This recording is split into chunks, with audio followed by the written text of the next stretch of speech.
Merci, Monsieur le Président. La parole est maintenant à Monsieur Jean-Pierre Chevènement, le groupe RDSE.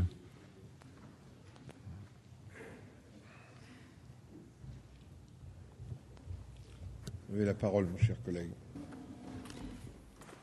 Messieurs les ministres, je lis dans l'interview que vous avez donnée, Monsieur le ministre des Affaires étrangères, il y a 2 jours dans le journal Le Monde, nous en sommes encore à attendre la décision du président Obama sur sa stratégie en Afghanistan. On ne va pas s'opposer aux Américains en Afghanistan. Mais pour discuter, nous avons besoin d'une stratégie européenne. Vous ne sauriez avouer plus crûment votre absence de stratégie. Vous ajoutez, nous préparons un papier avec des partenaires européens très engagés en Afghanistan. Mais vous vous retranchez derrière une Europe de papier pour ne pas répondre à la question de savoir ce que la France fait en Afghanistan. Parlez-nous plutôt de la France. Monsieur le ministre, il est vrai que dans la même interview, vous déclarez quand il y aura un haut représentant européen fort, nous, les ministres des Affaires étrangères, nous aurons beaucoup moins d'importance. C'est comme ça. Il faut croire à l'Europe. Je vous cite. Mais si vous n'avez déjà plus aucune importance, Monsieur le ministre, pourquoi organiser ce débat? Je m'étonne au passage qu'un gouvernement dont le ministre des Affaires étrangères revendique aussi fort son effacement veuille encore nous parler de l'identité nationale de la France et de son indépendance ravalée au rang des accessoires par le mini-traité de Lisbonne. Faisons un rêve, Monsieur le ministre. Vous êtes resté le ministre des Affaires étrangères de la France. Le président de la République, dont vous tirez votre légitimité, et vous-même devez faire connaître, avant même que M. Obama ait pris sa décision sur l'envoi ou non de renforts, la position de la France.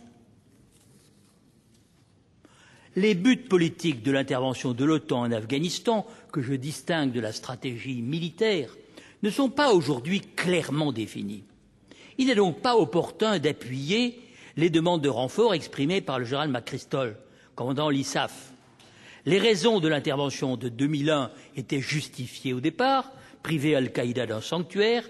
Elles ont largement évolué depuis lors vers la construction d'un État démocratique, comme l'a affirmé le sommet de l'OTAN de Bucarest en 2008, M. Bush étant encore président des États-Unis. Tâche aujourd'hui hors de portée, à supposer qu'elle ait jamais été accessible. On ne peut en effet occulter l'énorme effet de pollution exercé par l'invasion de l'Irak en 2003 sur l'évolution du conflit afghan. Le temps perdu ne se rattrape pas. Il n'est pas possible d'exporter la démocratie vers un pays étranger, a fortiori quand il s'agit d'un pays aussi différent des pays occidentaux que l'Afghanistan. On ne peut pas plaquer du dehors une constitution à l'occidentale pour imposer à l'Afghanistan nos conceptions en matière de gouvernance et d'état de droit. C'est l'élection d'un nouveau président américain, Barack Obama, et la rupture qu'il a déclaré vouloir opérer dans les relations des États-Unis avec les pays musulmans qui autorise aujourd'hui une réévaluation de la situation. Et l'objectif de l'ISAF ne peut pas être de s'installer durablement en Afghanistan, où la tête d'Al-Qaïda ne se trouve vraisemblablement plus. 7 ans après son accession au pouvoir, le président Karzai ne dispose plus d'une légitimité suffisante. La restauration préalable de l'État afghan est le préalable de tout, comme l'a d'ailleurs exprimé Monsieur le Président de Rouen. Le retrait doit donc être affirmé comme l'objectif normal de l'intervention militaire sous certaines conditions. Pour cela, il faut redéfinir les objectifs politiques de la présence militaire de l'OTAN. D'abord, le rejet par la révolte nationale pachtoune du terrorisme internationaliste d'Al-Qaïda. Ensuite, la constitution d'un gouvernement d'union nationale, n'excluant aucune composante du peuple afghan, ratifié par une loyale jirga, conformément à la tradition du pays. Enfin, la neutralisation de l'Afghanistan dans le cadre d'une conférence internationale, incluant les pays voisins. Et c'est seulement en attendant que ces conditions soient réunies qu'il est légitime de maintenir une pression militaire sur la base d'un principe d'économie de force, mais sans engagement de calendrier. La définition des objectifs politiques ne doit pas être laissée aux militaires. Ceux-ci demandent toujours des renforts.